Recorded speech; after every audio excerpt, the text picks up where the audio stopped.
Today I want to talk to you about certain lifestyle diseases. They are called as lifestyle, but they are also called by many other names like non-communicable diseases or chronic diseases. Why this is important to talk about this today is that now they are assuming alarming proportions.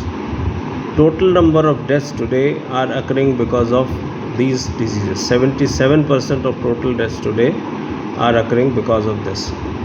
And there are a lot of information available in YouTube, but many of them are not coming directly from the medical knowledge. So I want to set that straight. A little introduction about myself. I am Dr. Ajit Kumar Shrivastava. I have done MBBS from King George's Medical University, and I have done MD in preventive and social medicine. That is the topic of today, how to prevent the disease. So I am MD in preventive and social medicine from AFMC Pune. We have practiced preventive medicine for 20 years in Army and taught undergraduates and postgraduates for 22 years now. So my information comes from the authentic information which is accepted by WHO and our MOHFW, Ministry of Health. So why we call it lifestyle? By lifestyle I do not mean that luxury houses, luxury cars and life in luxury resorts, etc. But lifestyle I mean is that there are certain behaviors which we continue for long time. They accumulate certain unhealthy traits in our body, and that results into disease. The mainly lifestyle diseases or non-communicable diseases are grouped into 4-5 groups. Number 1 is cardiovascular diseases. Those are affecting heart and circulatory system. Number 2 is cancers. The cancers are on alarming increase now, and they are also, many of them are based on our lifestyle and about habits. Then there are certain diseases which are affecting our lungs, like chronic obstructive pulmonary disease or emphysema, which cause self and lung cancer besides that.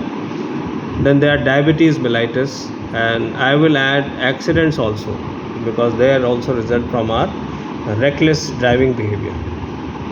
Now total 4 groups of diseases, they account for about 80% of all premature deaths from lifestyle. They are cardiovascular, cancers, respiratory and diabetes. These are the 4 groups which account for 80% of deaths. And the 4 behavior factors which mainly affect us, we will concentrate on few things so that you follow and you try to incorporate in your life. The behaviors which are affecting us in very bad way is, number 1, I list them as tobacco use. Number 1 is the tobacco use. Number 2 is lack of physical exercise.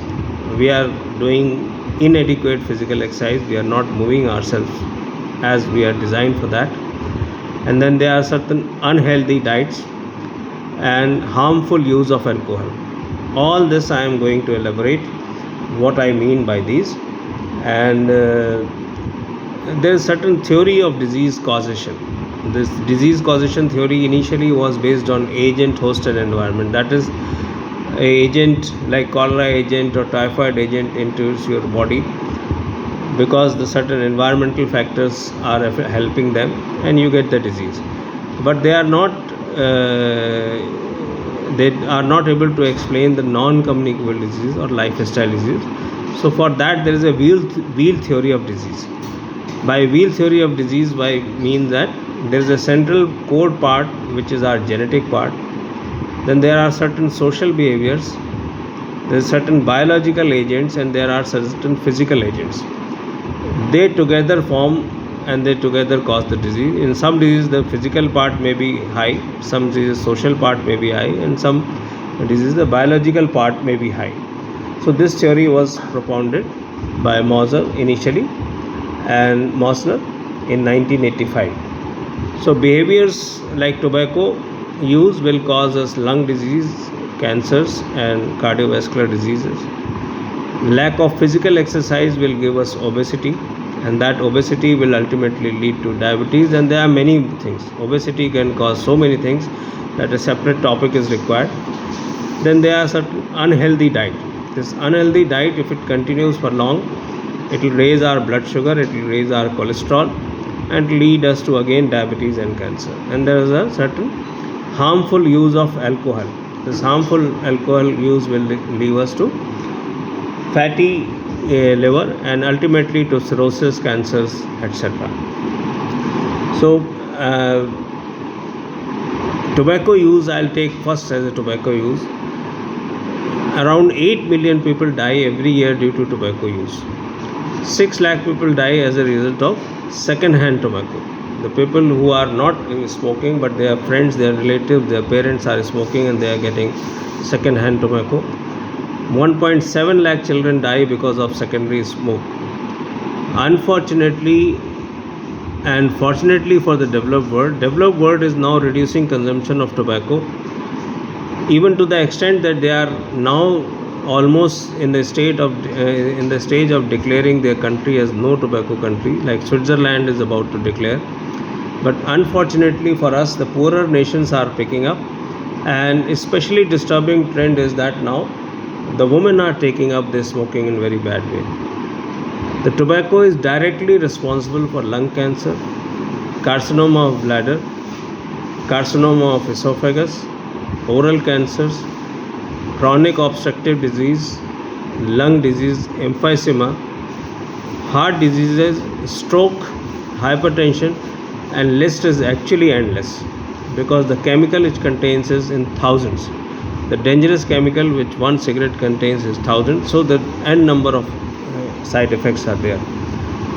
And it is said that if you do not quit tobacco, then there is hardly any use of taking other measures. That means the tobacco use is very, very harmful, and it needs to be stopped first, and then you are ready to take on others. And fortunate thing is that if you stop using tobacco, within a year and within 2 years you will reach to the level where a non-tobacco user is there. So your long-term effect can be reduced if you stop tobacco. Then second number I will place, that is insufficient physical exercise. We were actually designed to be a hunter-gatherer, work throughout the day hard, hunt an animal, and then have a meal and rest. But with the advent of modern amenities, with the kind of work which we are doing, it is now possible not to move at all. You are chair-bound, you have remote controlled TVs, you have remote controlled curtains, cars, offices, lifts, everywhere. It is not necessary for you to move about for your livelihood. Now the only motivation remains is that you have to move if you want to live long. So pressure of work, people have to commute for 2 hours, 3 hours in bigger cities. There is a work related stress. So even finding time for exercise is now difficult. You need real motivation to do that. But exercise is one thing which rejuvenates every cell of your body. It affects your heart, it affects your body, it affects your mind. This heart, body and mind, I am using a term which is used for a layman. Otherwise, in the medical world, the heart, body and mind as everything remains in your physical body. But it improves everywhere. For the mind, you will be surprised that you are doing exercise with your muscle, but it is improving your mind.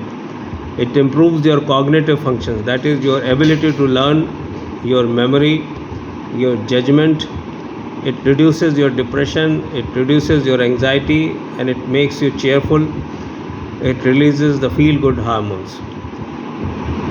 Physical exercise also ensures healthy growth for the young and permits the older to stay in healthy for long time.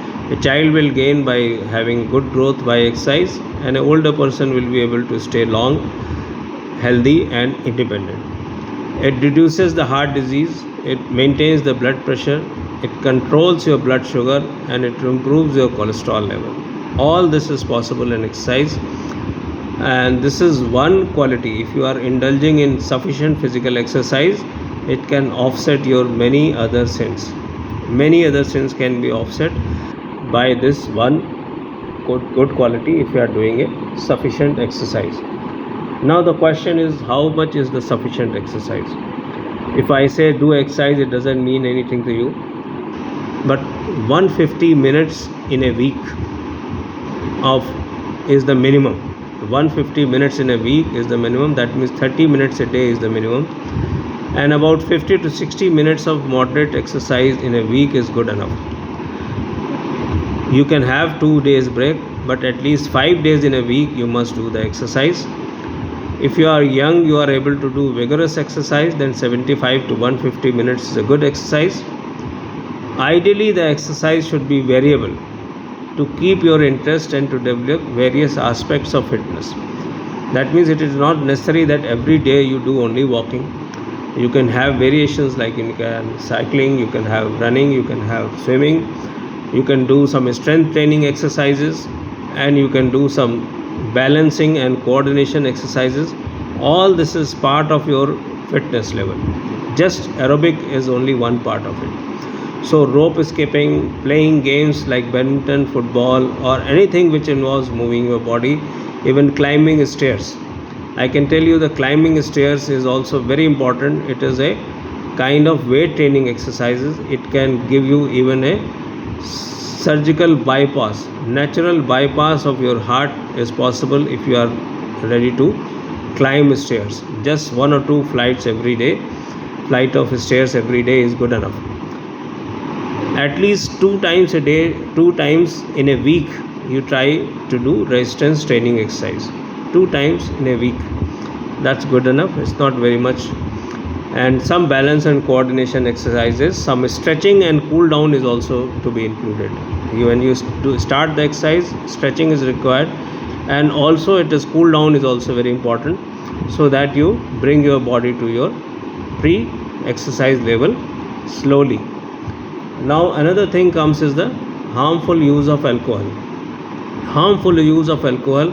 Alcohol in moderation is good. That is also, I'll say, there is a myth created by alcohol industry. Alcohol is not good in any form, in any quantity. But if you take it in moderation, it is good. It is said that anything in moderation is good and anything in excess is bad. Only exercise, only healthy diet is also bad. So everything in moderation is okay. So by moderation, I mean is that if you are taking once or twice a week, it's good enough. Alcohol is directly responsible for cancers, for coronary heart disease, for liver cirrhosis, for domestic violence, for accidents, and for deaths, and it is spoiling many people's life very, very badly. And it is also a myth which has been created by industry that alcohol is good in moderation. No, it is not good in moderation. It may not do very much harm in your moderation, but it is not good. So what is said is 30 ml whiskey or equivalent in a day may be considered as acceptable, and if you are doing it once or twice a week, maybe you can go to 60 to 120 ml, not more than that. 60 to 120 ml once or twice a week, 30 ml maybe every day may be also effective. Now the other habit which affects us very badly is unhealthy diet. Now what is the unhealthy diet? I want to tell you 3 things which start from S are not good for us, and we must take them into moderation. And these 3 S's are saturated and trans fat, salt and sugar. Salt, sugar and saturated fat, these 3 S's are not good for us. We must take them in moderation. Now it is very well accepted by WHO and by every other country that salt is responsible for many things, hypertension, and the recommended level is only 5 to 6 gram. 5 to 6 gram in a day. That means 1 teaspoon in a day is good enough for a person throughout the day. So all fried foods like namkeens, papads, chutney, achars, pickles, etc. are rich source of salt, and we must take them in moderation. And total consumption in a month can be calculated, and that can be divided by number of people and number of days. That will give you approximately per day consumption of the salt. Now supposing you are opening a 1 kg salt packet in a particular day. Remember that and see that it finishes in how many days. Supposing 1 kg salt, that is 1000 gram, it finishes in about 15 days or 20 days. You divide that by number of days and then divide by that by number of people. You will get idea of how many grams you are taking in one day. So normally a kg of salt should last for about 45 days to give you a 5 gram per day for a family of 4. Now saturated fat. Fat at the room temperature is solid, and if it is liquid in the room temperature, it's called oil. And examples of saturated fat are butter, ghee, cheese, and full dairy products. Meat also has from animal sources are generally saturated, and fat from the oil from the plant sources are generally unsaturated, but there are exceptions. Like coconut oil and palm oil are saturated fat, even though they are from the plant sources, and the fats from the fish are unsaturated. So this is the exception, but general the rule is that fat from the animal is saturated and fat from the plant is unsaturated. So avoid fried, baked food, have in limited quantity. I am not saying that you just abandon everything. Have them in limited quantity. Anything which is produced in farm is good. Anything which is produced in factory is not good, is a general rule. Now, I told you what not to eat, or eat in moderation, like salt, sugar and saturated fat. Now what should we eat? I will say eat plenty of fruits and vegetables. When I say eat plenty of fruits and vegetables, it doesn't mean that you don't eat only that much. About 400 to 500 grams per day is good enough. And 400 to 500 grams you can once weigh it in your kitchen scale, or just assume that in a kg of apple, probably 3 apples will come. So 1 apple or 1.25 apple, that kind of fruit is good enough for a day. I am not recommending apple as such, but I am recommending any fruit, any vegetable which is seasonal, which is local and which is fresh is good enough. So eat local, eat seasonal, and eat fresh, and eat whole. Try to eat whole. The juice is not as much having nutrition as the whole fruit, because 40 to 60% of the bulk of the fruit you are wasting if you are taking only juice. So eat whole fruit. Even though the juices are better than colas, and you may take it for the taste, but if you want to eat it for health, eat whole. They are protective against heart disease. They protect against certain kind of cancers like cancer of stomach and cancer of colon, cancer of breast. Rest of the food which we eat we should eat the whole grain cereals and pulses. Whole grain cereal, not the refined one, but the thing which is made from the whole grains. And the best quantity of food to eat is that when you are 80% full. If you are 80% full, you stop there. That's the better way. If possible, eat more vegetarian diet. And I will suggest that in case you watch a documentary Game Changers in Netflix, and you will see that how the world top athletes are changing their diet to vegans to stay healthy and to improve their performance. Not for any kind of environment, not for any concern for the animals' health, etc., or pity on animals, but to improve their performance and to stay healthy. They are now changing. So do watch this Game Changer, though I am not paid promoter, but I am saying just to have one more opinion on this. And there is no magic food which will solve all your health issue. The trick is to eat variety of food, variations. Have variations in your meal. Eat everything which is seasonal, which is local. Take a small quantity which will not harm you. And there is a writing in the book Ikigai. Eat everything in a small quantity with relish. Eat everything in a small quantity with relish. Do not think anything as taboo, and do not eat anything too much. So lastly, I leave you with this, But if you have any raised blood sugar, raised cholesterol, do consult your doctor and keep all these conditions under control with medicine or with the lifestyle changes. Watch for your obesity, watch for your basal body BMI, keep those things under control. Have regular checks done, maybe once in a year, maybe once in 2 years, but keep yourself medically checked so that there is no condition which continues for long and you get into the complication. So do keep your blood pressure, your cholesterol and your blood sugar under control by having a proper qualified opinion. So in the last, I just want to say, work hard, enjoy hard, and when the situation demands, get hard. Enjoy your life to the fully, but do everything in moderation. Do physical exercise, get yourself checked, eat healthy meals, leave tobacco, and if you are taking, take alcohol in moderation. That's all. That's from me. And mind you, whatever I have said is authentic. Nothing I have made it myself, and everything is accepted by the medical fraternity so far.